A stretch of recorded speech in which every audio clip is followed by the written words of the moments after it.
Yeah. Oh, take the notes.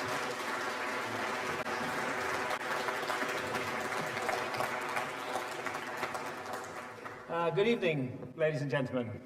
Thank you all for being here.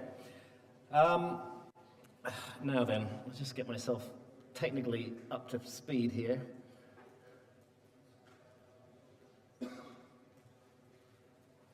There we go. Sorry, I'm just going to experiment with this little handheld device that I've been given to see what it does.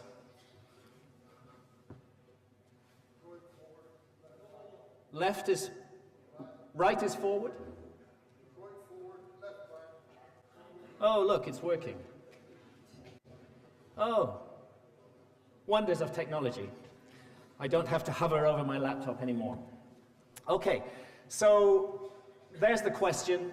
I doubt if any one of us has not asked ourselves that question at some point. It's part of the universal human condition.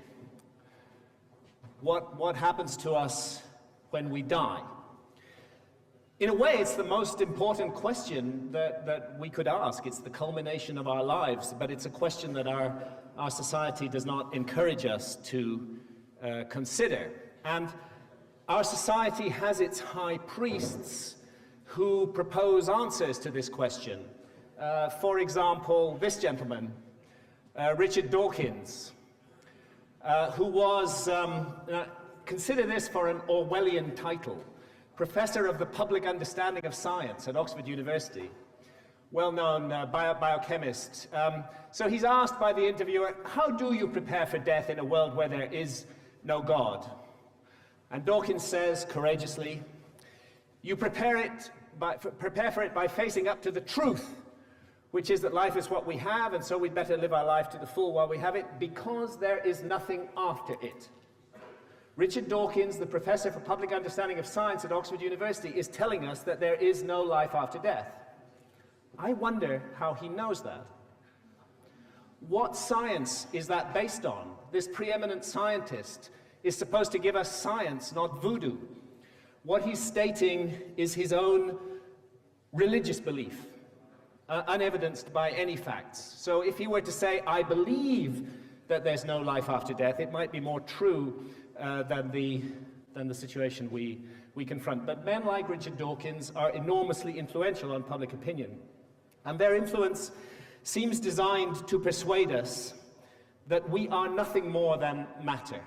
We are only our physical selves. We are accident of biology and chemistry. There is no transcendental meaning to our life. This is the religion of nihilism, which is spread by many so-called scientists. So what is this thing called death that haunts us? I mean, this wonderful medieval image. You see the young lady in the flower of life. You see her as a child. You see her as an old woman, and over it all, holding the sands of time, is the figure of death. When we come to define death scientifically, we say that it's the complete cessation of brain function, as evidenced by the absence of brainwave activity on an electroencephalogram. That is a scientific definition of death.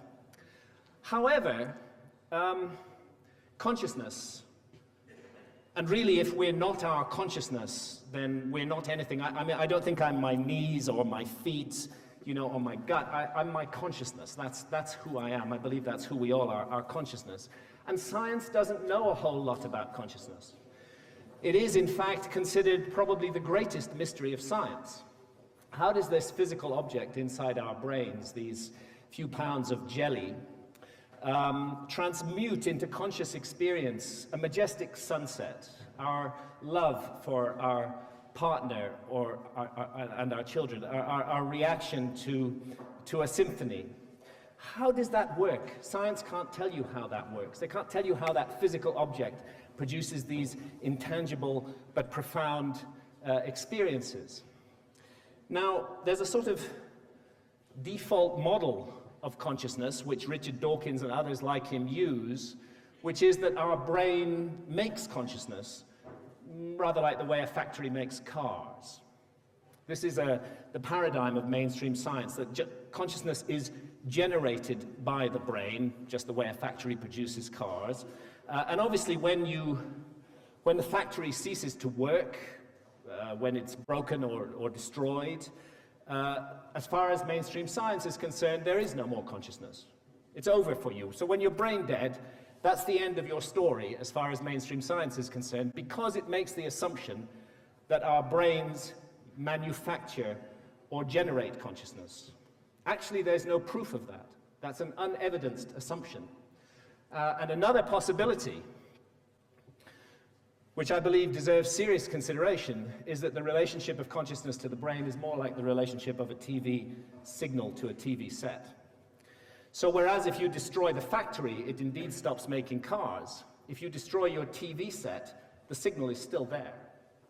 And this may begin to answer a number of imponderable questions about the nature of consciousness, and it touches close to the paradigm of all spiritual traditions, that we are immortal spiritual beings incarnated in physical bodies temporarily. We're wearing this body like a suit of clothes, or we're manifesting through it the way a TV signal manifests through a TV set.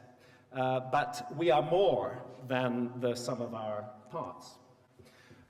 So I think that any reasonable person, Richard Dawkins aside, should be prepared to say, look, this business of life after death, I don't know. It's a 50-50 shot. Come on. I mean, any gambler, they've got to say, this is 50-50. We don't know which way it's going to go. But then when you actually consider the mass of anecdotal evidence, for example, near-death experiences and out-of-body experiences, the very important work that was done on reincarnation by Ian Stevens of the University of Virginia, I think it tips the balance very slightly, like 51% in favor of we do survive death, and 49% in favor of we don't, from a logical point of view. Because there's just a whole range of human experiences that are not explained by the materialistic paradigm. Now, I think if we want to know about the mystery of death and the nature of the soul and the nature of reality and incarnation, it's really not people like Richard Dawkins we should be asking. He may have a very big brain, but he's a midget when it comes to spirituality. We need to deal with the giants of spirituality, and those, for sure, were the ancient Egyptians, a society that devoted its best minds for 3,000 years to considering nothing other than the mystery of death, and how we need to live our lives to be fulfilled in death and move on. So here we see the goddess Isis feeding immortal life, that's the Ankh, symbolizing immortal life, to Pharaoh Seti I. And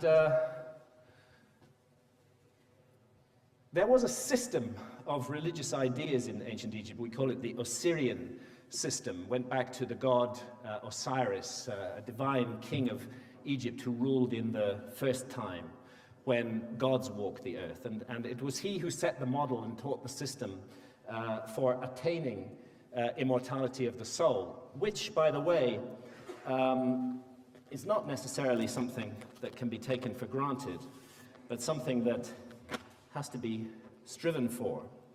I'm going to read you just a very short passage from the ancient Egyptian Book of the Dead. This is from the translation by Normandy Ellis, who has the benefit of being a poet as well as an Egyptologist. And it concerns the scene that we're looking at here. What you see on this scene is the god Osiris dead, and hovering over his phallus is a bird. And that bird, sometimes a swallow, sometimes a kite, is Isis, who's taken the form of a bird. And she receives the seed of Osiris in that form, and she gives birth to the divine child Horus. And in this way, and Osiris in the process is transmuted into the heavens, where he becomes an eternal god. And this passage relates to that. I stand before the masters who witnessed the creation, who were with Ra that morning the sun rolled into being, who were with Osiris in the grave as he gathered himself together and burst from the tomb, white with heat, a light and shining god. Hail Thoth, architect of truth. Give me words of power that I may recall my years and weave together my history. Hail Thoth, architect of truth, give me words of power that I may form the characters of my own evolution. I stand before the masters who witnessed the generation, who were the authors of their own forms, who rolled into being, who walked the dark, circuitous passageways of their own becoming, who saw with their own eyes their destinies and the shapes of things to come. I stand before the masters who witnessed the working of magic, who were with Isis, the evening she became the swallow, and her lamentations filled the air, who were with her as she shook down her black hair and veiled the god's transformation in secret, who witnessed the conception of the divine child, though his coming was yet unrevealed. Hail Thoth, architect of truth, give me words of power, that when I speak the life of a man, I may give his story meaning. I stand before the masters who know the histories of the dead, who decide what tales to hear again, who judge the books of lives as either full or empty, who are themselves authors of truth, and they are Isis and Osiris, the divine intelligences. And when the story is written, and the end is good, and the soul of a man is perfected, with a shout, they lift him into heaven. Hail Thoth, architect of truth, give me words of power that I may complete my story and begin life anew. I stand before the masters who witnessed the transformation of the body of a man into the body and spirit, who were witnesses to the resurrection when the corpse of Osiris entered the mountain and the soul of Osiris walked out shining. He gathered his heel and his leg. He gathered his arms and his backbones. He knitted himself together in secret. He came forth from death, a shining thing, his face white with heat. I hope that gives some glimpse into the power of the ideas that were at work in ancient Egypt concerning the immortality of the soul. They were set down in these texts. Pyramid texts are the oldest, the Book of the Dead is the youngest, but they're all a systematic system of texts which seek to prepare us for our journey through a place called the Duat, the afterlife kingdom through which we travel after death. And this afterlife kingdom of the Duat was, at one time, it was believed to be in the sky, but also a kind of parallel universe filled with corridors and passageways and chambers where you were called to account for what you did with your life. There is stuff you had better have learned during your life, or you will not be prepared for the journey that you make after death. And if you happen to have the misfortune to live in a society which has persuaded you that there is no life after death, you're going to be even more confused when you confront what the ancient Egyptians tell us is there.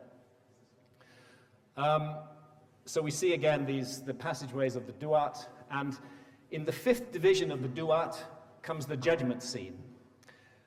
It's a very important central scene of the whole afterlife journey, where you are literally questioned about the life that you led. And we see here the Pharaoh being led into what is called the Hall of Ma'at. Ma'at is the goddess of truth and cosmic justice, and that's her symbol, the feather. This hall is also known as the Judgment Hall of Osiris because he's present in it as well. And the life of the deceased is examined. So as he comes into the hall, he meets the goddess Ma'at here. Up here we see a rows of 42 little figures. These figures will each ask the deceased a question. Those questions include all of the 10 commandments. Did you kill? Did you steal? Did you lie? And so on, and many others as well. They seem to be testing the moral behavior of the deceased in a fairly predictable way. There's why it's called the Judgment Hall of Osiris. Osiris sits at the other end, and in the middle are these scales, the scales of Ma'at, on which the heart of the deceased, representing his soul, is weighed against the feather of truth, the feather of Ma'at. You do not want your heart to be heavy with sin and ignorance and outweigh that feather. You want them to meet in the balance. But it's an interesting thing. The weighing is not called the weighing of actions. It's called the weighing of words. The actions, the moral behavior of the deceased, this seems to be necessary, but not sufficient for attaining immortal life in the Egyptian view. There's something else. You're supposed to use the gift of life to learn about the true nature of things. Some kind of knowledge, some kind of gnosis is implied here. And in many ways it's similar to the Tibetan Book of the Dead, where it tells you that meditation, love, ethics, none of these alone can bring about enlightenment without wisdom. We're given an incredible opportunity to be born in a human body. This is how it's viewed from the Egyptian point of view, an incredible opportunity, an unbelievable gift. You could have been born a cockroach, or not born at all, or born a stone, or a fruit fly. You were born a human being with this incredible equipment and capacity. What did you do with it? Did you use it? Did you use your time well? Did you learn and grow and develop, or did you not? Well, for some, the end of the judgment scene is here with Amit, the eater of the dead, part crocodile, part hippopotamus, part lion, which annihilates those who've utterly wasted the gift of life and who've caused terrible misery and sin, and who are responsible for infringing massively on the sovereignty of others. That's what you get. You get Amit. Your story is over. It does not continue. But for those who've made a better job of it, who've used the gift of life, who've given more love than hate, there's a different story. And Thoth, the god of wisdom, writes the judgment on his writing pad, and the deceased asked him, how long do I have to live? And Thoth replies, thou art for millions of years, a period of life of millions of years. And there's a sense in which that period of life is actually very clear that the ultimate objective is to be reborn as a star in the heavens, spreading light and beneficence throughout the universe. So the ancient Egyptians didn't see our sun as a kind of dead heat radiator. They saw it as a living entity, and all stars as living entities. It's worth knowing, because it's not talked about much, that the ancient Egyptians used visionary plants. The work of William Emberden is particularly important in this area, and he's concentrated on the blue water lily, Nymphea cerulea, which turns out to be what we would call a hallucinogen today, a visionary plant. They also used mandrake, and they used the opium poppy to induce visions. I believe that it's impossible to understand the deep nature of the exploration of the afterlife realm that the Egyptians went into without taking altered states of consciousness into account. This was shamanistic work that the ancient Egyptians were doing, exploring the realms beyond this realm, and that work is always conducted in altered states of consciousness. So it's very interesting to discover that the ancient Egyptians, as you can see, idealized the blue water lily, which turns out to be a hallucinogenic plant. A couple of other systems descended from ancient Egypt. One of them was the Hermetic texts. And the Hermetic texts tell us that souls have at stake in this life their hope of eternity in the life to come. And it's our duty not to acquiesce in our physical form. We have that. It's important. It's part of who we are. But we mustn't settle for that. We have to focus and concentrate on the spiritual part of ourselves and nourish that and grow it during our lives. Because if we do not grow the spiritual part of ourselves during our lives, the hope of eternity is reduced. And that again is one of the problems, I believe, with the society that we live in today, because it seems to be designed to, rather than to grow, to shrink the spiritual aspect of life. The other system that came down from ancient Egypt was Gnosticism. The notion of salvation through a saving knowledge, through a gnosis. Knowledge is not book learning. This is a revealed knowledge that comes in a moment of revelation. And it tends to have a very negative view of the physical world. Everything physical is associated with evil. Everything spiritual is associated with good. It's a strict dualistic system of gnosis. And they see, both Hermeticism and Gnosticism see reality in very dualistic terms, that you have God in the spiritual realm, and the world in the physical realm. And the world is largely evil, and evil does not enter the realm of spirit. And in the Gnostic scheme of things, interestingly, it's difficult to say some of this because people who are very committed to mainstream Christianity as it is presented to us are bound to find it offensive. And indeed, mainstream Christianity found Gnosticism so offensive down the years that they burnt thousands of Gnostics at the stake. But in the Gnostic scheme of things, there's the pleroma, which emanates various divine beings. You could think of them as angels, the aeons. The lowest of these aeons is Sophia, wisdom. She undergoes some kind of cosmic cataclysm, which leads her to fall away from her true state, and she creates the demiurge. Now, the demiurge is the figure that the Gnostics identify with the figure that Christians and Jews and Muslims call Jehovah, Yahweh, the figure that we are taught to worship as God. From the Gnostic point of view, he was a demon, not a god at all. He was a demon who had disguised himself as a god. He was pompous and overblown. That's why he's constantly demanding to be adored. That's why he does murderous things, particularly in the Old Testament. He's not a god. He's somebody who pretends to be a god. And the demiurge created the material world and created human beings as his adoring public. But at the last moment, Sophia made sure that there was a spark of the divine within humanity. And the Gnostic mission is to free that spark of the divine with us from the trappings of the demiurgic material world and allow us to return to the pleroma, to the realm of spirit. So you have to understand, with Gnosticism, we have a system that does use many of the ideas of Christianity. Christ is an important figure in Gnosticism, but it puts a totally different take on Christ from mainstream Christianity as advocated by the Roman Catholic Church down the ages and other churches. For the Gnostics, there's just no way that Christ could be a physical being. Physical world was evil to the Gnostics. Something good could not take physical form. Something good could not be produced from a womb. It would not be something spiritual would not be born into a physical body in the Gnostic sense. So they regarded Christ as an apparition, or as a vision, really. And they were disgusted, for example, by the ideas of eating the body and blood of Christ, the host and the wine. This was considered, from the Gnostic point of view, to be a revolting and deeply disturbing idea, and quite impossible to do with a non-material being. So they see Christ as a visionary teacher who comes to show us the path to gnosis, to get us out of this hell world that we're immersed in.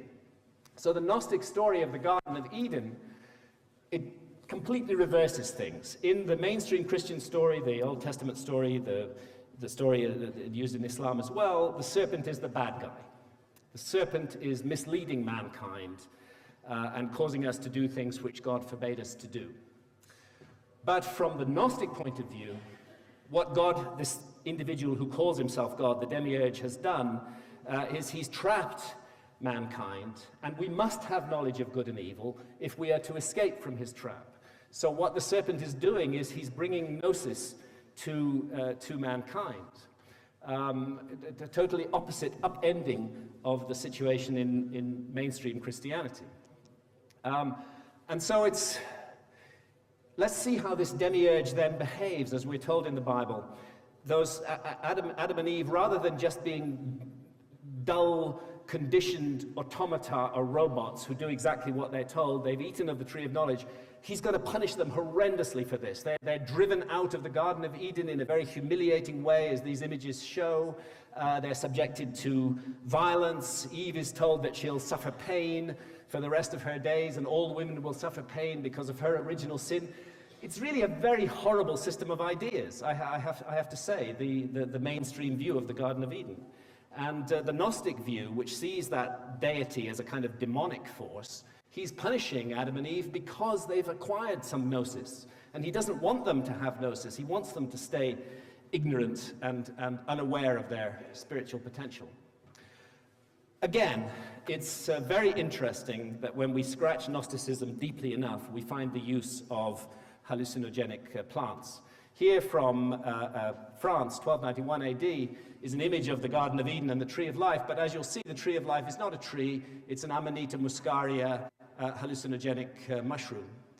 And the time that this was created towards the end of the Cathar period is extremely interesting. I think there's a secret of Gnosticism being revealed here, that gnosis, that direct contact with the divine, was undoubtedly mediated through altered states of consciousness.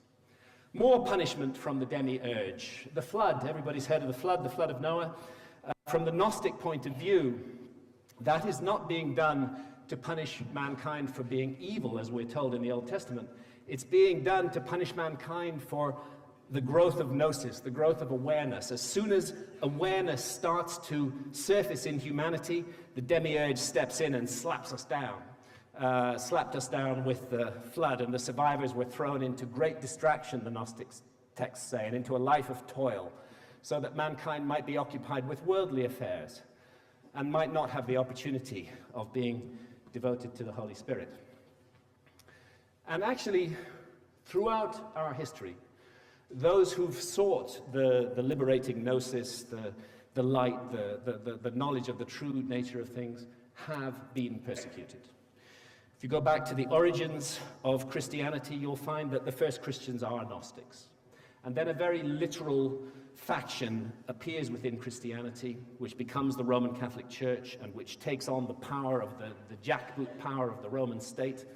And immediately they start punishing those other Christians who were Gnostics. And they punish them by burning them at the stake, depriving them of all their property, and killing them in various horrible ways. And this continues wherever a Gnostic system appears. One of them that's of great interest, which Robert Boval and I go into in our new book, The Master Game, is Catharism. Catharism was a Gnostic religion. And if you take the early Gnostics in 200 or 300 years after Christ, then the persecution following Constantine, they disappear. They go underground. And this is how they gradually surface again over the next hundreds of years. A movement of Gnosticism moving across Europe and becoming very strong here in the southwest of France in the 1200s. This was a religion that completely turned the tenets of Roman Catholicism on its head. It saw the priests of Catholicism as agents of the devil. It saw the God that the Catholics worshipped as the demon himself. It saw Christ as a non-physical rather than a physical being. And it became very powerful. And naturally, the Catholic Church responded in its time-honored way by murdering all of them. That's what happens when you take on the demiurge. Terrible things happened in Occitania, in the Languedoc, in the 1200s. When they came to Béziers, famously, what happens is the Pope grants dispensations to anybody who joins this crusading army to go and kill these Gnostics. And when they came to Béziers, they realized that there were some Catholics living in Béziers as well. And so one of the military leaders turned to the bishop and he said, what should we do about those? Should we try and save the Catholics? He said, no, kill them all. God will know which is which when it comes to heaven. You know, this was the kind of attitude that they had. Terrible things were done. Innocent, unarmed civilians killed by mounted knights. The final end of the Cathar story was the siege of Montségur in 1244, and just awful burnings at the stake going on everywhere. Ask yourself this. If the mainstream religion that was inflicting this kind of torture and pain on people was really a religion of goodness, would it do that? Consider what is involved in burning a fellow human being at the stake. Just consider what that person goes through. And then imagine that there's some guy standing there saying, this is being done for God. What kind of God is that? This is demonic behavior. That's certainly how the Cathars saw it. It's certainly how the Gnostics saw it, that a religion that can burn people at the stake is not a good religion.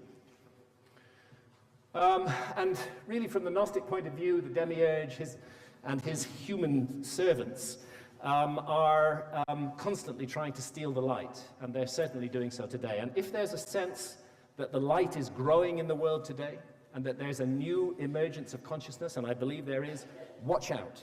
Because that means the demiurgic forces are going to try and slap it down again in every possible way they can to prevent the rise of consciousness. And I do see that happening today as well.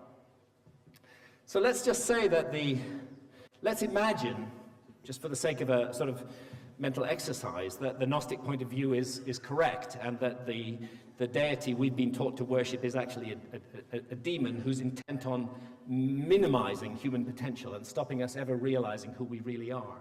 Who would be the agents of the demiurge in the world today? Well, one of them clearly is the mainstream religions: Judaism, Christianity, and Islam, the three monotheistic faiths, all of which worship the demiurge. These religions all discourage any kind of direct spiritual experience. You're not supposed to have that. The experience is going to be mediated for you by the priest. Actually, up until 14th or 15th century, the public were not even allowed to read the Bible. Not at all. Editions of the Bible in the vernacular were not allowed. These figures, their role seems to be to suppress human consciousness, to tell us that our only connection with the supernatural may be through them. There is no other way that we may connect with it, and that if we do try to do so, they will punish us very badly. And so, yes, they burn people at the stake, they stone people to death, and they cover up pedophile priests. What do you expect from a demonic religion? And here's another agent of the demiurge, the state. A terrible force in the world today. We are being taught more and more in the West not to take responsibility for ourselves. The adult responsibility is being removed, and the state is increasingly stepping into areas of intimate personal life. This cannot be good. We have to solve our own problems in this world. We can't devolve everything onto somebody else. I would say the growth of these huge, faceless bureaucracies, often armed bureaucracies, and the creation of fear, hatred, and suspicion of other states and of other peoples, which are essential to the statist way of thinking, are today. There may have been a time for the state, but the time for the state is over if we wish to progress as human beings. And right now, as human beings, the state is a huge dead hand, which is working in every way to shut down personal responsibility, devolve it all on the state, and allow us to see and know nothing. And another demiurgic force is the state of consciousness of our society. Our society really values and glorifies one particular state of consciousness, and that is the alert, problem-solving state of consciousness, for which we must admit we have a lot to be thankful for. I'm very glad about antibiotics, for example, really good thing. The alert, problem-solving state of consciousness has done some fantastic work. I don't want to throw it away, but I want us to recognize that there are other states of consciousness which are not nourished in our society and which may be very, very important to us indeed. So this alert, problem-solving state of consciousness, it's really useful for Wall Street, for politics, for doing business, for fighting wars, and for certainly the more mundane aspects of science. It's brilliant for that. But it's not brilliant at a lot of other things. For example, we live now in this world of constant panic and chaos, a feeling that everything is about to crumble around us, that all the efforts we've made over the years, just to get a bit of financial security, just going to be wiped away, that we can't rely on anything, we can't trust anything, it's always total uncertainty. The system creates a kind of psychosis of permanent anxiety that we live in. And what does that permanent anxiety do? It certainly doesn't help us to concentrate on the spiritual aspect of ourselves. It draws us again and again into the demiurgic material realm. And this system of states, they can't deal with the problem of global hunger. That continues like an endless running sore.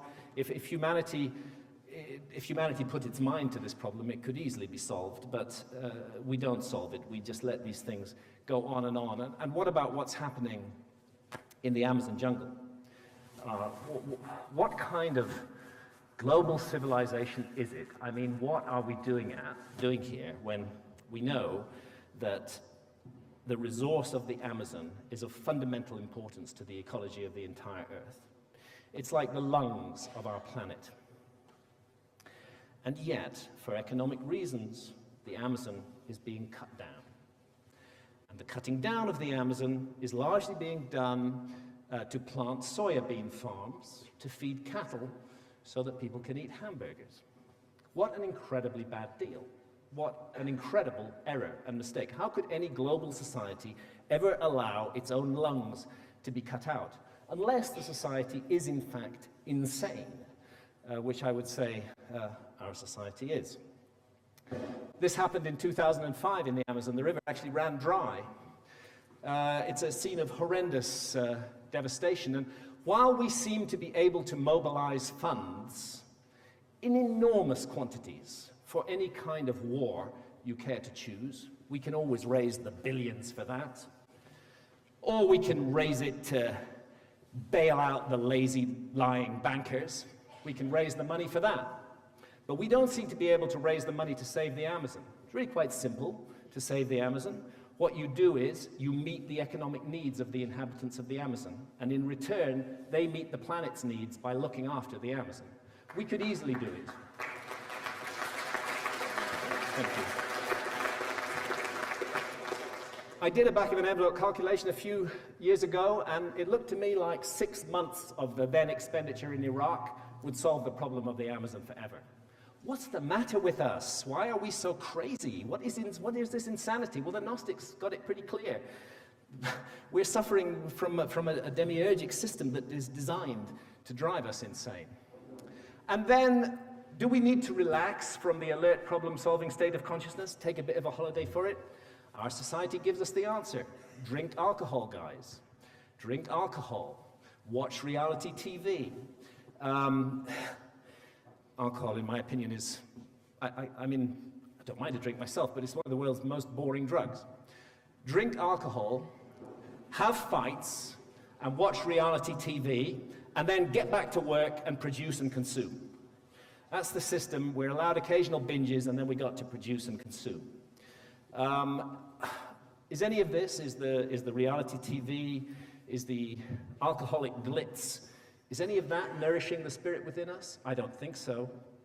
It's nourishing the big corporations that sell this shit, but it's not nourishing the spirit within us.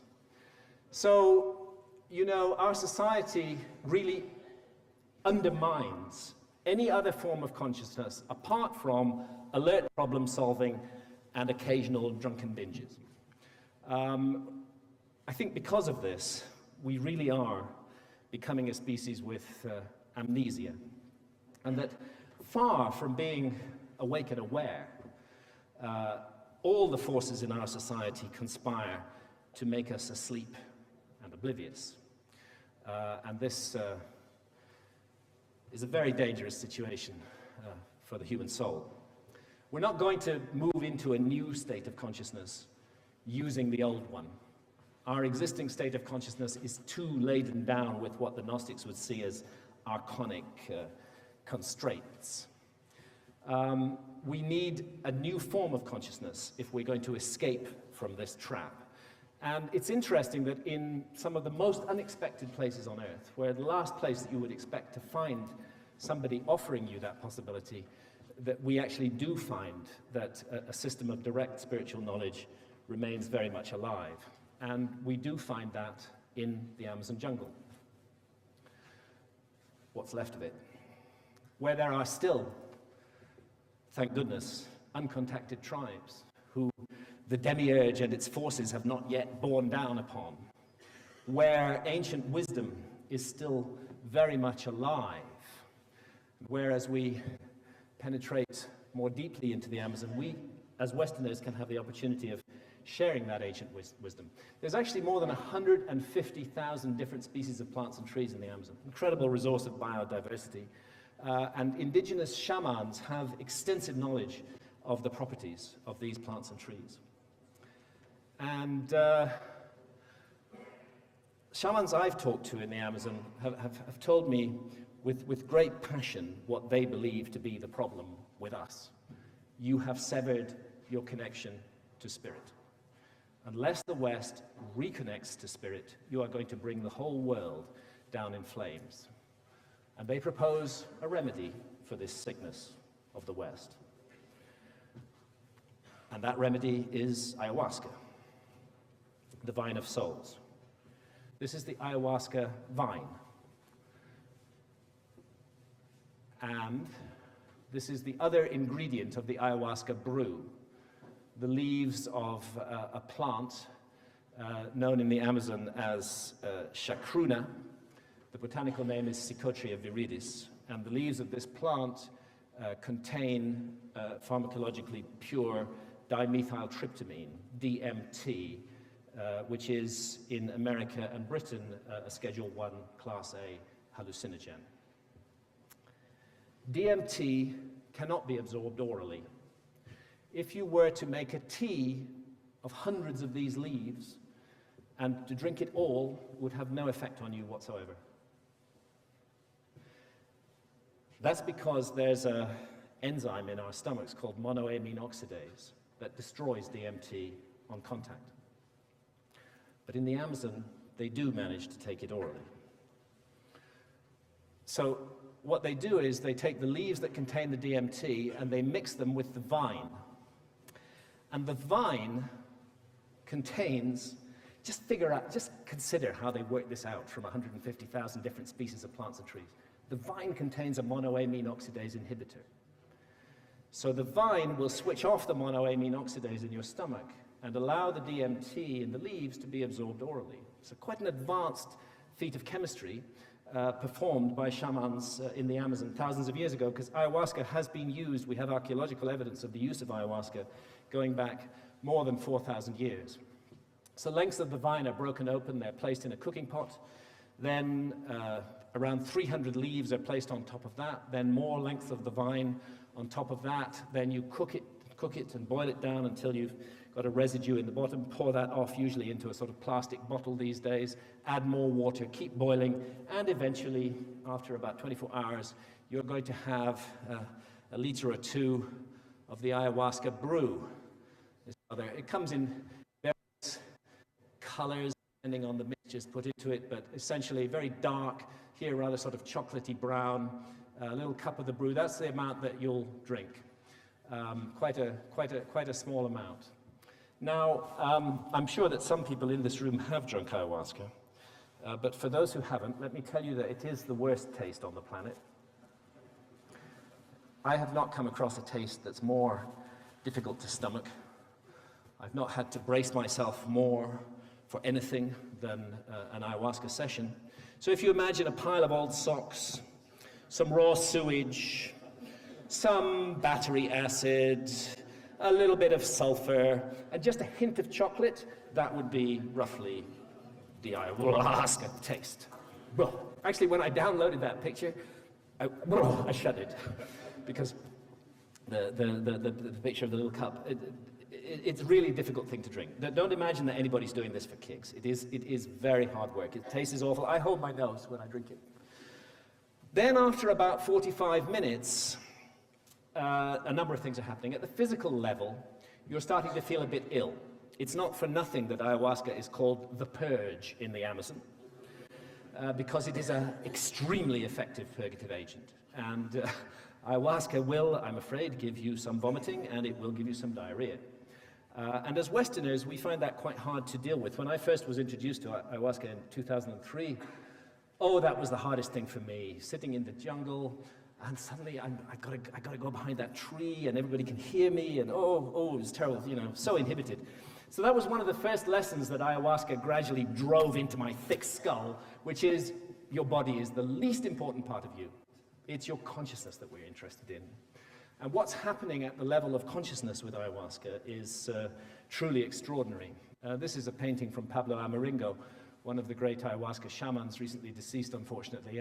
And what he's showing is that it is if you've not drunk ayahuasca, this is a sense of the kind of visionary experience that you have in ayahuasca, of entering this completely sentient, realm where everything, the trees, the animals, the creatures are all filled with intelligence and all communicate with you. Ayahuasca will give you messages. It is the essence of ayahuasca, they believe in the Amazon, and people who've drunk ayahuasca in other cultures agree, is love.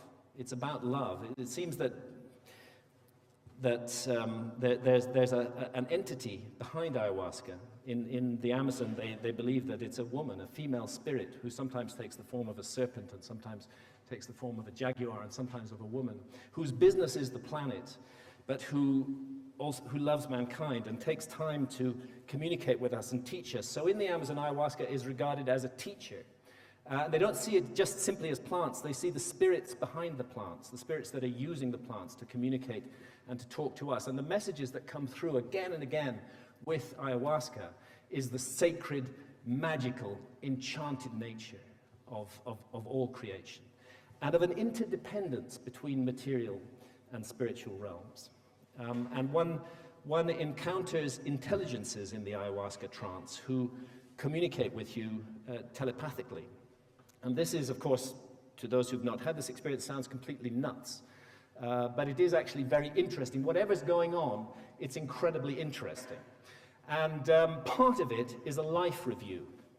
Not necessarily on your first session, but eventually if you work with ayahuasca, ayahuasca is going to put you through a life review. And you are going to see episodes from your life all the way from childhood up to today. And you're going to see those events not as you saw them, protected by your own illusions, but as they really were. And often ayahuasca will show you moments when you've been cruel or unkind or nasty to other human beings. And you've excused yourself for doing that for all kinds of reasons at the time. And ayahuasca just strips those reasons away and says, no, you were cruel because you're cruel. Do you want to fix it or not? That's what ayahuasca tends to show us, how we can fix the more negative aspects of ourselves. Well, I've been working on the negative aspects of myself since 2003, and I can tell you I've still got a long way to go. It's very difficult to let go of a lifetime of bad habits. But for the first time with ayahuasca, I feel myself in the hands of a teacher who wants the best from me. And the best from me involves getting rid of those bad habits. So I'm working on it. This is Martina Hoffman on the left, her painting, really indicating the only possible posture that you can take in relation to Mother Ayahuasca, which is one of total surrender. There's no point in trying to fight the trance. It's better to throw yourself in and engage with it. Sometimes she appears as a jaguar, sometimes as a serpent, sometimes as a woman, Our Lady of the Forest, and brings these teachings to us. Ayahuasca, shamanism in the Amazon shouldn't be treated in isolation. It's part of the global body of shamanism, worldwide. I would see this as a body of knowledge which has been preserved and kept alive in remote places and crucially kept out of the hands of Western civilization. Because when Western civilization gets its hands on these things, it tends to destroy them. And that body of knowledge now is available for us at just the moment we in the West need it, just the moment when we need it, at this crisis point that we stand today. And altered states of consciousness are fundamental to all shamanism. There is no shamanism that doesn't involve altered states of consciousness. The altered states do not have to involve visionary plants. They can involve rhythmic dancing. They can involve certain kinds of music that will enter one into trance, meditation, hypnosis. But altered states of consciousness are fundamental to shamanistic practice. And in these altered states, it's very common for shamans to report encounters with intelligent entities, who they normally construe as spirits. And these, again, they sometimes take human form, sometimes animal form. Very often they take the form of therianthropes. That's from the Greek therion, which means wild beast, and anthropos, which means man, beast men, combinations of animals and humans, like this bird man here or this crocodile man here. And here's a mystery.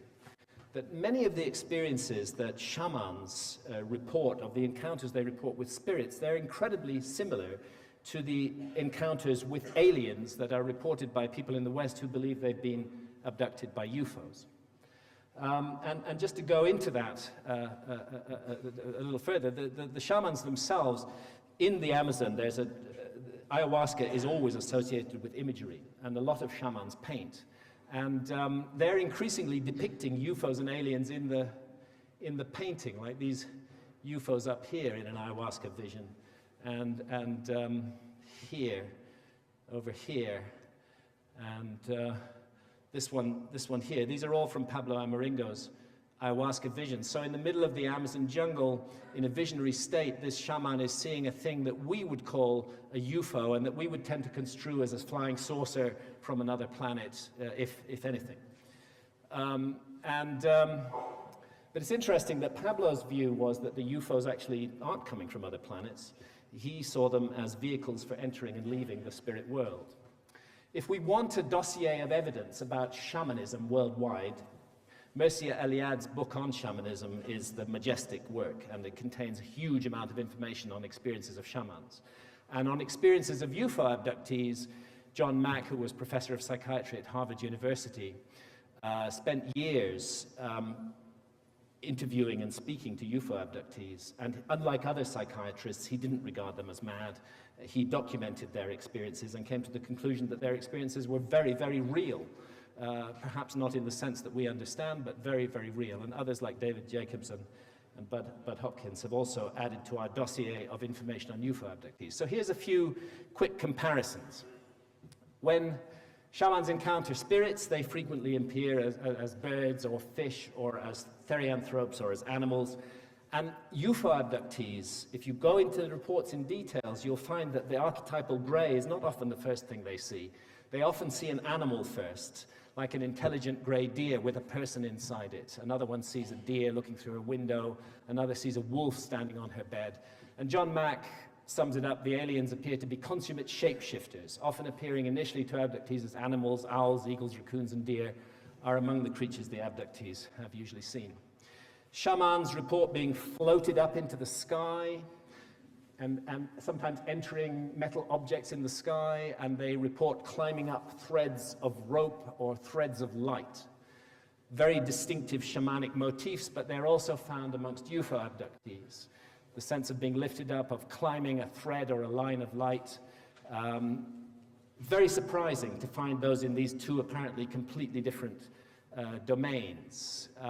Shamans' abductions by spirits, maybe up into the sky, sometimes underwater, sometimes into caverns. Same story for UFO abductees.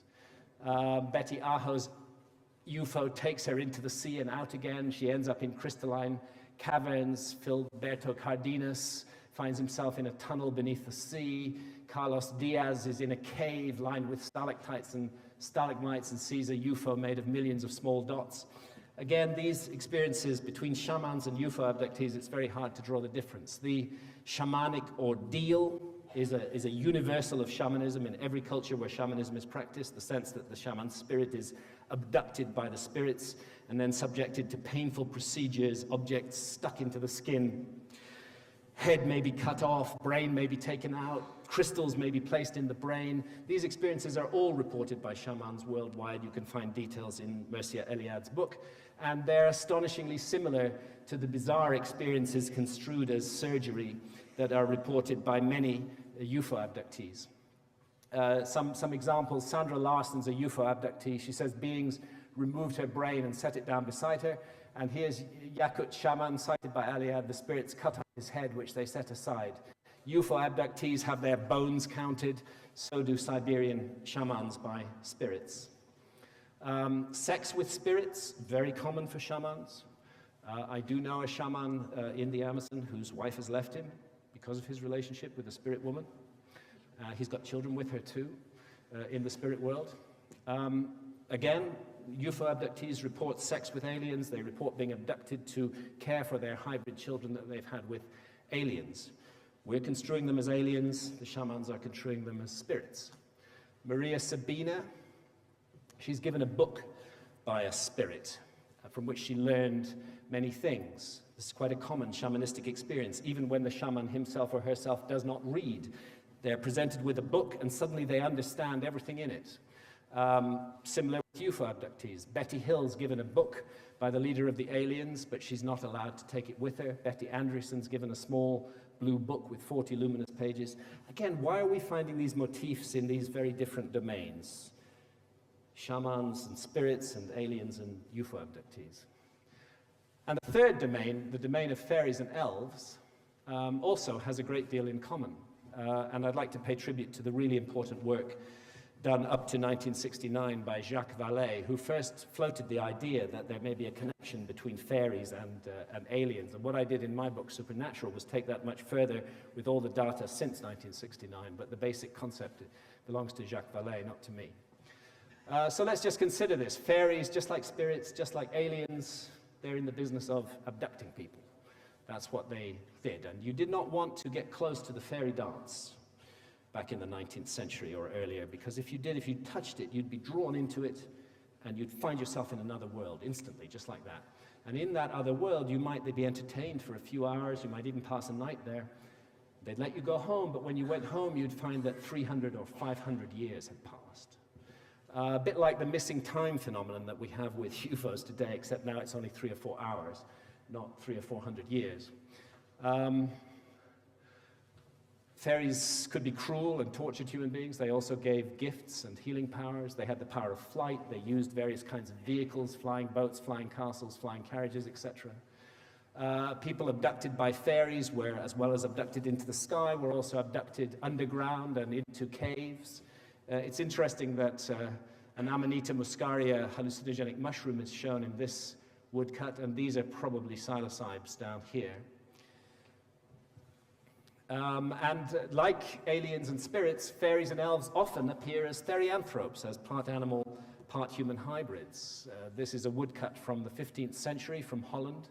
We can see a group of fairies dancing in a ring, but if you look closely, you can see that they are therianthropes. They're half animal and half human in form, that same distinctive motif that we find in the Amazon. And here's Melusine, a medieval fairy, part serpent, part woman, feared for the abduction of human babies, for which she was famous. Now these kind of notions, these kind of therianthropic creatures are actually found in all over human culture. There's a snake woman from Japan, not so different from the snake woman who we called Melusine in Europe.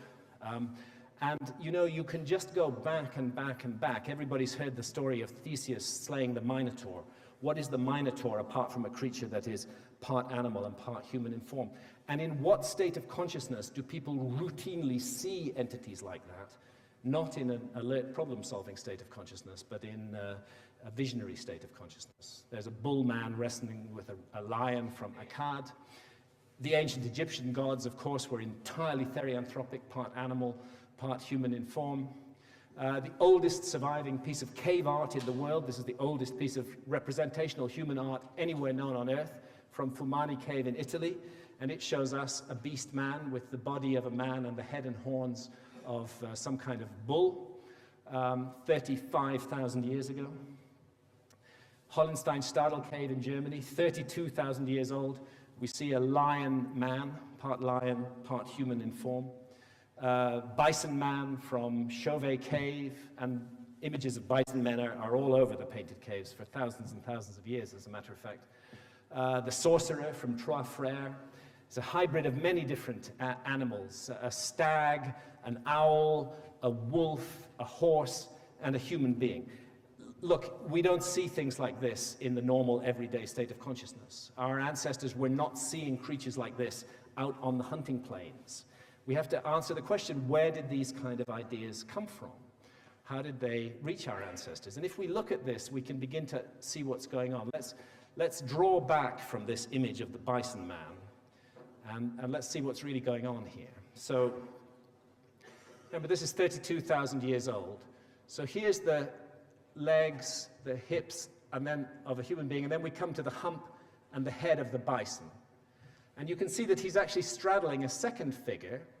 That's a female figure. Weirdly, she has no head. but her right arm is pictured at the moment of transformation into the head of a lion. So bison man and lion woman, let's not pretend that this is about people dressed up in skins. This is an image of shape-shifting that we're viewing here. This is an entity caught in the moment of transformation between human and lion in the case of the woman. And this is not something that we ever see in daily life, but it is something that is routinely seen in altered states of consciousness.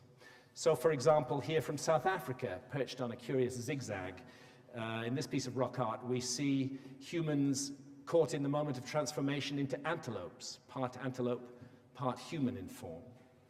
And here, another South African image, two antelope-headed men. There's their antelope heads. This one's got two feathers growing out of his back, and this one has actually got two serpents wrapped around his upper body, and the serpents also have the heads of antelopes. So two antelope-headed serpents wrapped around the body of an antelope-headed man, another antelope-headed man with feathers. Go figure, where did the artist get that idea from?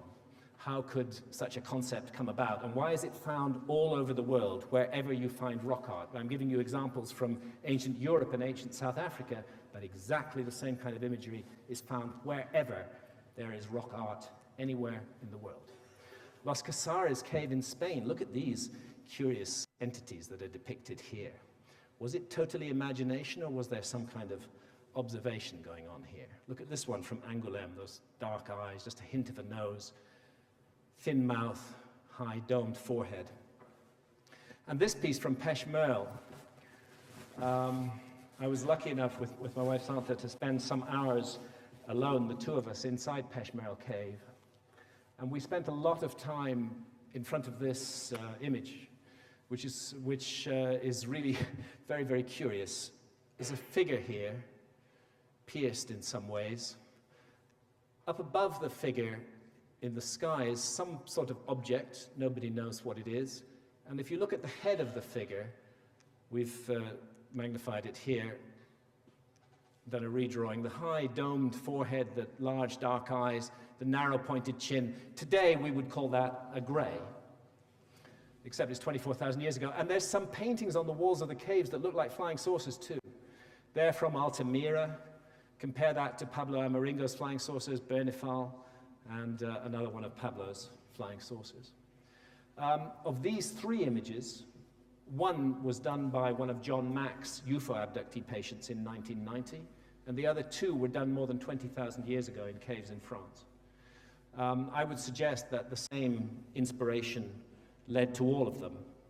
In the case of John Mack's patient, she said every time the aliens came to abduct her, before they came, they projected this pattern into her visual field.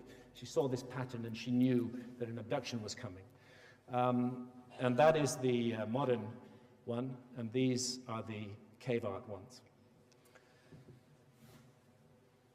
So we now have an explanation for the universal features of cave art, and after 20 years of struggle, this explanation is now pretty much universally accepted by anthropologists and archaeologists, and it's one of the few occasions in my professional life where I found myself in agreement with the mainstream, which is that cave art was not about the magical capture of animals or any such notion. What cave art was about was, it was an art of visions, that it was produced by shamans who were cultivating deeply altered state of consciousness, trance states.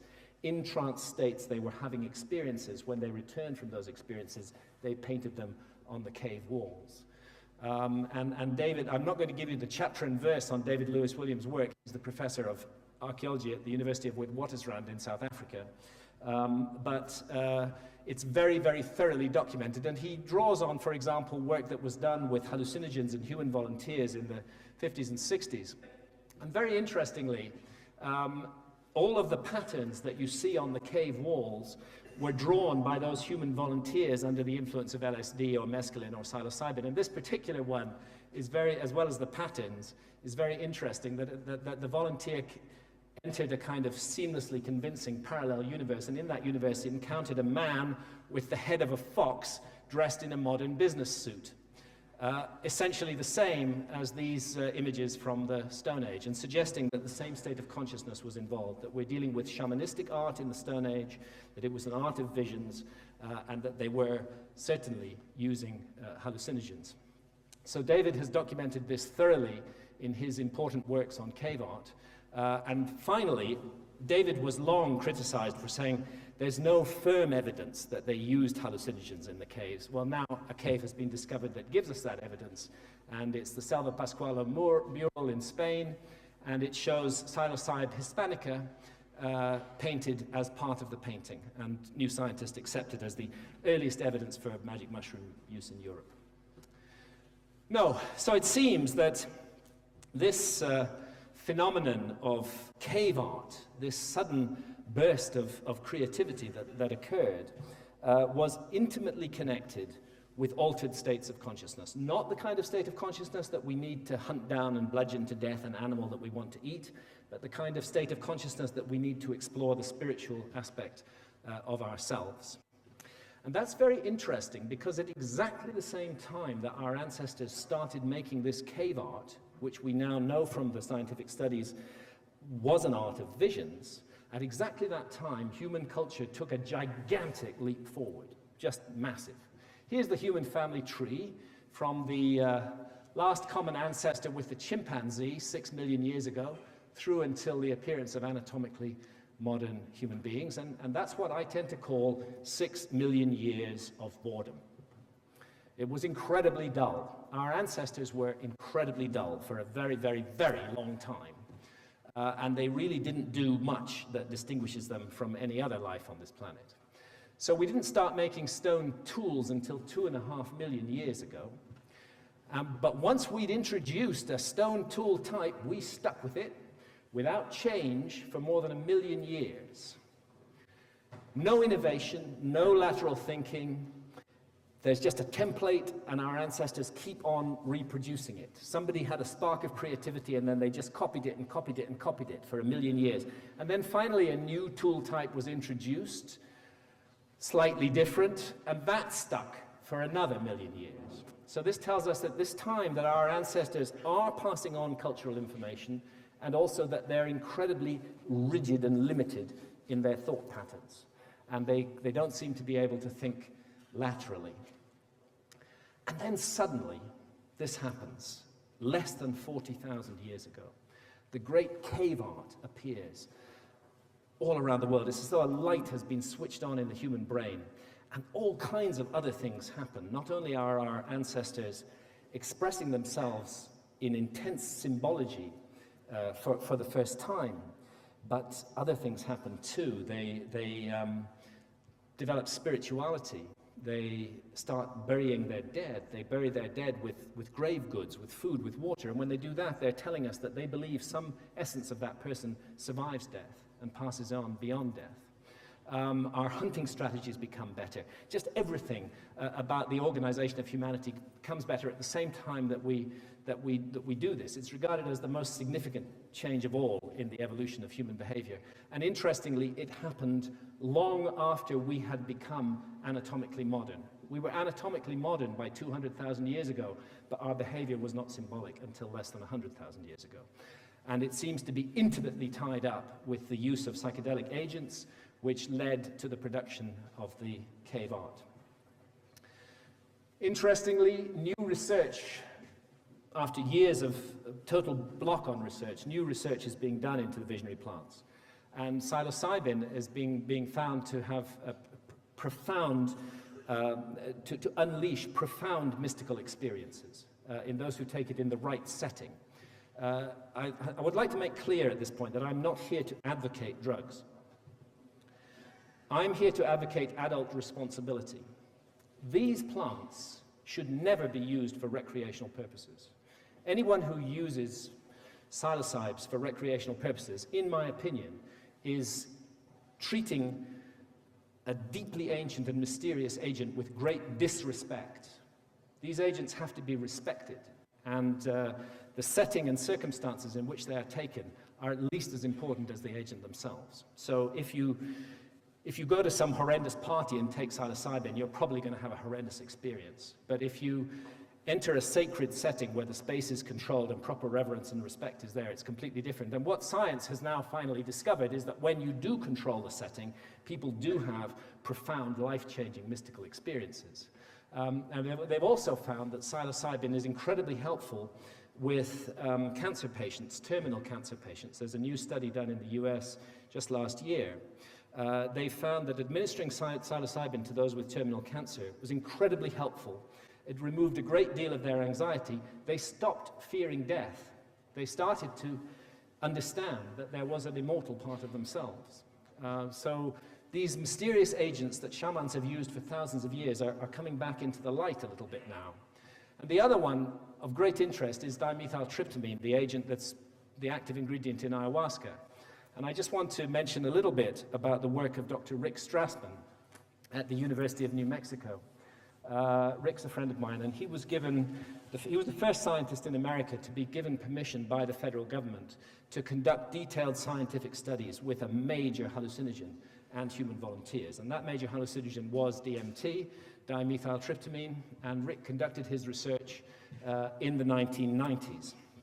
And what began to emerge from the research, although the volunteers were not comparing notes, is that all of these volunteers were having very similar experiences, and even encountering the same non-physical entities in the visionary state. From the descriptions they gave, person A and person B both met entity C. How do we explain that in terms of the conventional framework? In fact, Rick found the results of his research, the transpersonal elements of his research, so disturbing that he eventually stopped the research. Now, interesting, DMT, although it's an illegal drug, I'm afraid we're all illegal in this room. All of us, because we all have DMT in our bodies. It's a natural brain hormone. It is found in our blood, in plasma, in urine, in cerebrospinal fluid. We don't know why it's there. We don't know what it's doing in the human body. Normally, it's present in sub-psychedelic quantities. But the possibility arises that we may spontaneously overproduce DMT from time to time. It's thought that DMT is produced in the pineal gland. And this is very interesting, because if you look at the evolutionary history of the pineal gland, you'll find that in older animals like lizards and amphibians, it is actually a sense organ. It possesses a lens, a cornea, and a retina. It's a kind of eye. It's a third eye. And although in human beings the pineal has descended much deeper into the brain and is no longer sensitive to light, the suggestion I'd like to make is that it's still a sense organ, and that the lens it applies is dimethyltryptamine, DMT, to allow us to see more of reality than is normally accessible to our senses. Now, what was very interesting about Rick's research, here are some quotations from some of his volunteers. We know they were not being abducted by UFOs, because they were right there on a hospital bed in the University of New Mexico with Rick standing right by them. But their consciousness was being abducted. And they were undergoing classic UFO abduction experiences, having implants placed into their bodies, going to a space station. Another one saw elves, fiber optic things being put into my pupils. It's all very much the universe of the UFO abductee, and very odd to find it here on a hospital bed in the University of New Mexico.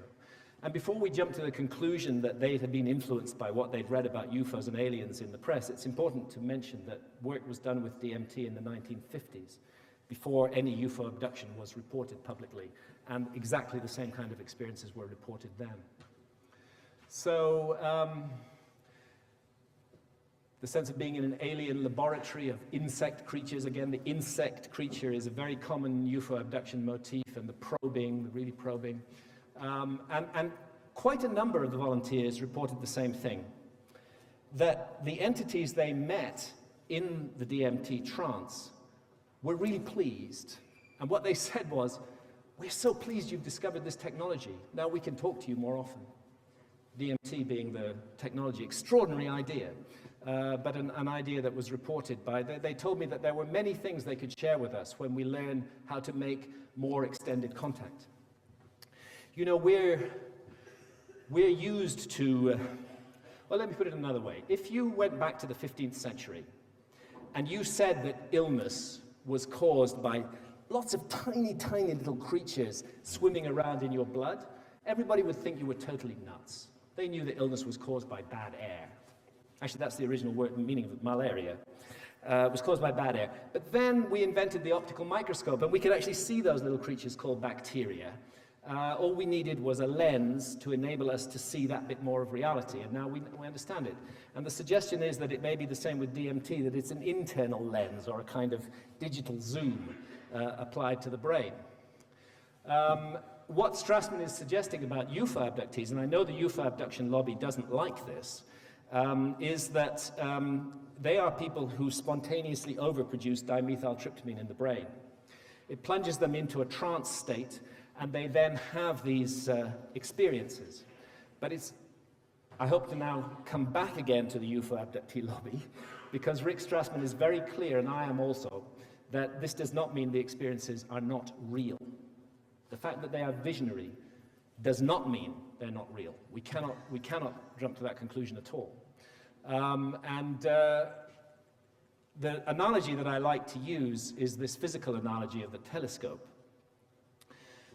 You see, what the mainstream science will do is they'll take a person in a trance state. They'll put a person on LSD or psilocybin or whatever, and they'll strap them up to a MRI scanner. And while the person is undergoing the psilocybin experience, they will see certain areas of the brain lighting up. And the scientist then says, that lighting up of the brain, that is the experience he's having. There's nothing more to it than that. It's just your brain on drugs. It's just brain activity, not anything else. This could be a huge error, a huge logical error. And the example of the telescope is the reason why. You want to look at a distant star with your telescope. You point it at the right area of the sky. You then focus your telescope. As you focus your telescope, physical changes take place inside the barrel of the telescope in the relationship between the lenses. Eventually, the star comes into view. You'd be completely wrong to say that the star is the physical changes inside the barrel of the telescope. I'm sorry, you cannot reduce that star to what happened inside the telescope. What happened inside the telescope simply allowed you to see that star. And the suggestion is the same with DMT, and this is the suggestion as to why the human body produces DMT, to allow us to see areas of reality that are normally closed off to our senses. And I think this is a very serious argument which is worthy of further consideration. Rick draws this analogy between the brain and the TV set that I was mentioning earlier. And that with DMT, Rick calls our daily life channel normal. And for our own good, most of us, most of the time, are tuned in pretty firmly to channel normal. But DMT gives us a little bit of a bypass to channel normal, and it provides repeated, reliable access to other channels in Rick's view. And what he's suggesting is that actually what we may be seeing is the holy grail of quantum physics.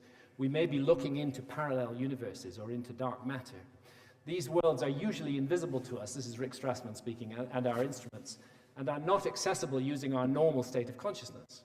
However, just as likely as the theory that these worlds exist, quote unquote, only in our minds, is that they are in reality outside us and freestanding.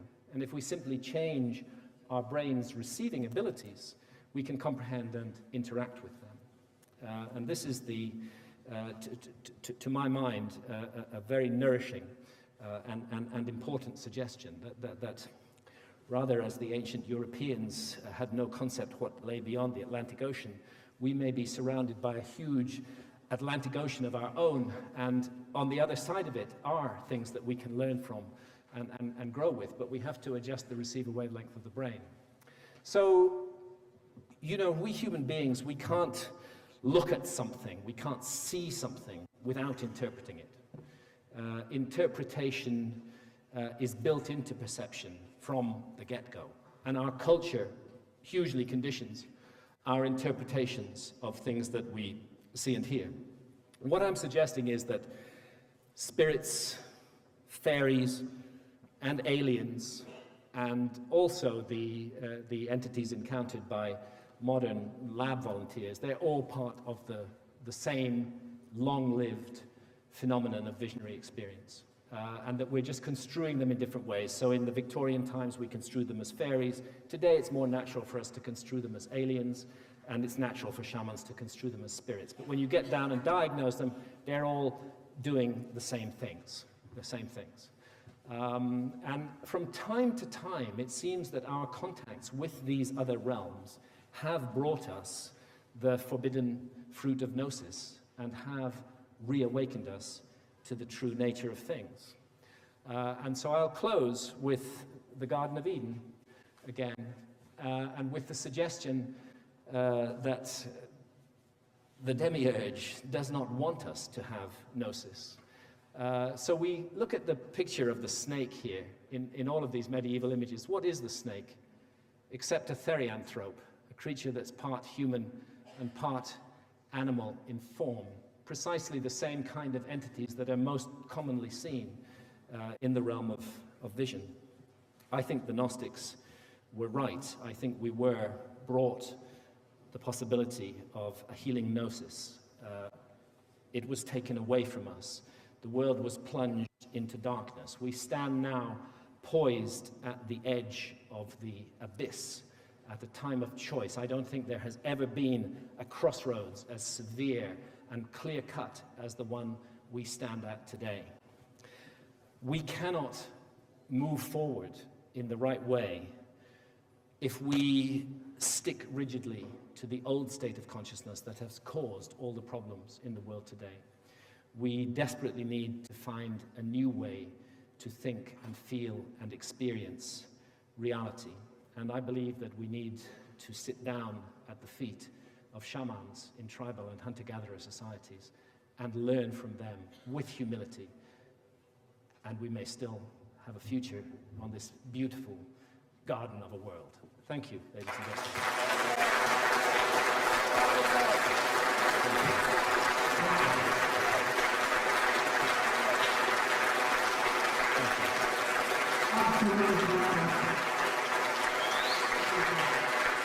Thank you.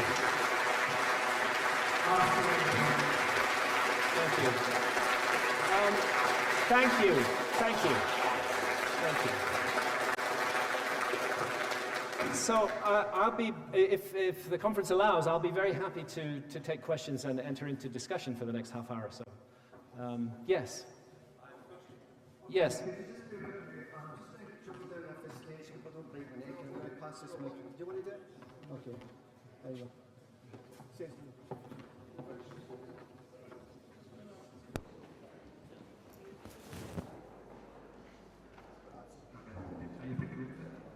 Yes. I've done approximately 18 ayahuasca ceremonies myself. You know, I can't hear you. It's ridiculous. You can hear me now? Okay, go ahead. Okay. I've done approximately 18 ceremonies myself on ayahuasca. Yes. In Peru, in this country. Yes. And I'm coming to the conclusion, and I have to agree with Rick Strassman, that probably it's already there. You know, I really want to hear what you say. In a way, put the microphone down and just speak to me. Yeah, I've done approximately 18 ayahuasca ceremonies in Peru. Yes. I have to concur with Rick Strassman that DMT breaks down the barrier about consciousness, and I believe that the experiences and journeys, the other dimension is already here. Yes. DMT. It's all around us all the time. It's just that we're shut off to it. We're shut off to it, and that's part of our problem, is that we can't be whole people until we admit our connection to the realm of spirit. And we live in a society that's in a state of profound denial about that at the moment. Unfortunately, now in this country, our gracious government have now passed a pathway through. Yes. That's what we would expect the forces of the demon to do. We would expect them to prevent the use of Gnostic agents. And they are indeed preventing that use. Fear, hatred, and suspicion, that's what the state runs on. Remember that. Yeah. Any more questions? Yes? Has there been any studies, of the effects of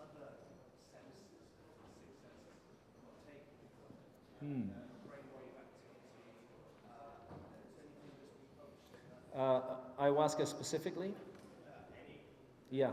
I think Benny Shannon goes into it to some extent in his excellent book, The Antipodes of the Mind, published by Oxford University Press. Benny Shannon is a professor of psychology at the Hebrew University in Jerusalem, and he has drunk ayahuasca at the last count more than 400 times. And he has compiled the experiences of hundreds of ayahuasca drinkers around the world, drawing out the universal features. And I think one of the things he looks at specifically is enhanced other senses, and also synesthesia, where you taste a sound and things like that. So, but there's not been a great deal of work done on it. Another very interesting work that needs to be done, scientific work, is ayahuasca with the blind. It would be extremely interesting for somebody who'd been blind from birth to understand what their visionary experiences were like under the influence of ayahuasca. Yeah. There's a lot of work could be done. One of the things about these agents that are so demonized and hated by our society is that those who've really worked with them from a scientific point of view recognize that they're incredible agents for studying consciousness. If we really want to get to grips with the mystery of consciousness, we've got to work with hallucinogens. There's no way around it. Yes? So what you said, your way to work with the demiurge would be to go into altered states of consciousness? Well, I think the way to resist the demiurge and the demiurgic forces is to have a truer sense of who and what you are. If you're accepting the mainstream view in our society that we're simply accidents of physics and chemistry, and that we have no spirit and no soul, then you are very susceptible to the power of the demiurge. So any agent that allows you to explore the spirit within yourself, whether it's a visionary plant, or whether it's meditation, or whether it's rhythmic dancing, is definitely going to help you to resist demiurgic control. And given that one has an understanding of what the demiurge is, then there's not another way to work against other things than love. I think the only ultimately love is the missing ingredient. Love is what is needed more than anything else. When I think about it, we talk about scarcity of oil, scarcity of this or that foodstuff, scarcity of this or that metal or commodity, but really what the world is suffering from is an absolute scarcity of love right now. And populations that are too deeply asleep, who need to wake up. That's the situation we're in. Yeah. Remote viewing, there's a specific case of remote viewing reported by an anthropologist who worked with ayahuasca, and that concerned the death of a family relative in the States. And he was told by the shamans that they had actually been to his home area, and they said, "We're sorry to tell you that I believe it was his mother's father, his wife's father had died." And that turned out to be true, so the shamans had remote viewed that event. But in terms of using it as a remote viewing, what, in military sense or something like that? I was wondering if people who have this ability, are they, as you said, sort of natural producers of DMT? Has any work been done on that? No work's been done on it. No work's been, actually, apart from Rick Strassman's work, no work's really been done on DMT at all. There are parallels, yeah. There certainly, in the sense that remote viewing involves being out of one's body. There are huge parallels. And being out of one's body is not a problem within this frame of reference, because the brain is not seen to generate consciousness. Are you aware of the devil guy who's been sent to prison in the last month or so? I've heard of this sad case, yeah. Is it possible for us to give him a message of support? I think that when I hear of people being sent to prison for drinking ayahuasca, as has happened in Britain, I'm filled with horror and sadness at this, and I'm reminded of those Gnostic groups that met together in secret in the early centuries of the Christian era to avoid being burned at the stake, to keep the flame of knowledge burning. And that's what's happening today. We have to have solidarity with everyone who's being brutally punished in this way. And by the way, I mean, I will say a controversial thing, but I do not believe that the state has any right to tell adults what they may or may not experience in the privacy of their own minds. You know?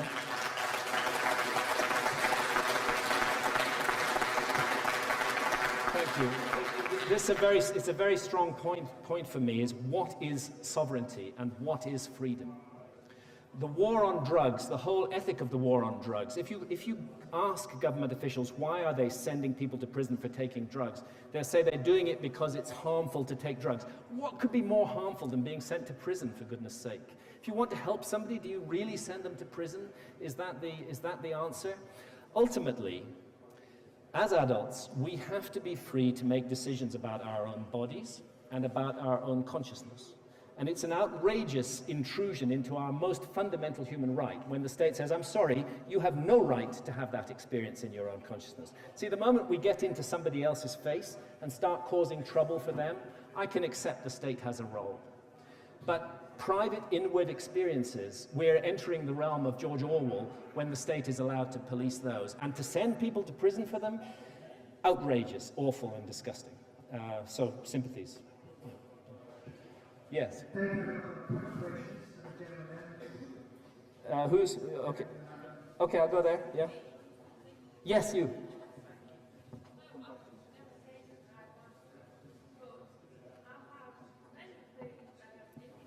you repeat the question? Yeah.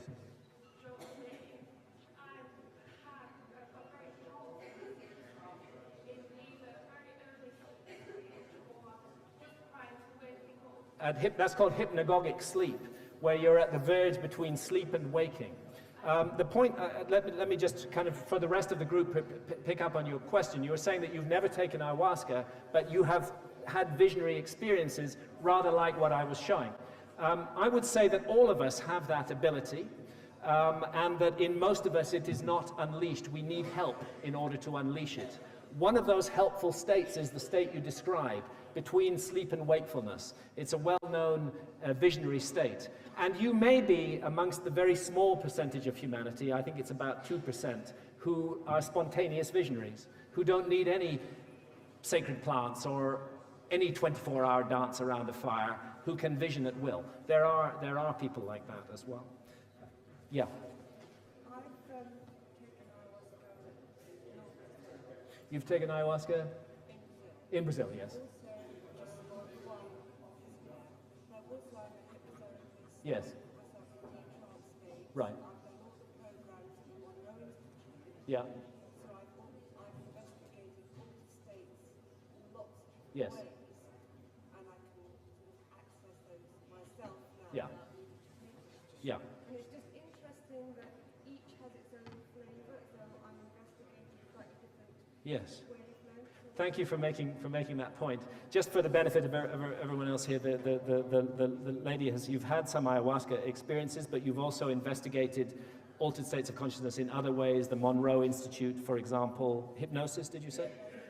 And you're making the point that there isn't just one altered state. There's like a range of wavelengths, and I completely agree with you on that. I think that this concept of the receiver wavelength of the brain is a particularly useful one, and I think there are a whole range of frequencies outside the realm of our everyday senses which can be accessed in altered states of consciousness, and they do vary from substance to substance and from method of induction to method of induction. I'll take one last question. The gentleman's had his hand up quite extensively. Just before you ask your question, anybody who wants to speak to Graham during the course of the remainder of this evening, please feel free to do so. I'm pretty sure he's quite happy to discuss any more pertinent questions that you have from him. The gentleman there, yeah, if you'd just like to ask your question, Yes. if you could repeat it back to him. I'm interested to know two-part questions. Are there any enhancements, perception and after effects from DMT or like drugs? And also, has there been any experimentation with lucid dreaming in conjunction with I'm not aware of experiments with lucid dreaming and DMT. It would be a very interesting thing to do. You were asking about enhanced effects, or after the session, yeah. There's one iron rule which everybody who works with ayahuasca knows, which is never do a business deal within 2 weeks of an ayahuasca session, because you're going to be so sympathetic to the other person that you're just going to give it all away. It does dissolve boundaries between us and others. It does reduce our suspicion and fear and hatred, and we have to immerse ourselves back in the world to build that up again. And it also, there's also good work being done on ayahuasca enhancing creativity. It's a phenomenon, really, if you look at art that results from ayahuasca all around the world. It seems that whatever area you're creative in, working with ayahuasca will tend to give that a bit of a nudge. Thank you, ladies and gentlemen. Thank you.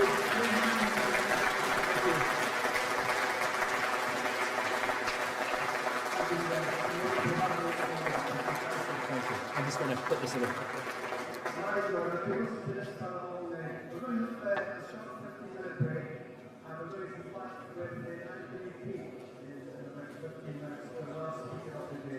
Once again,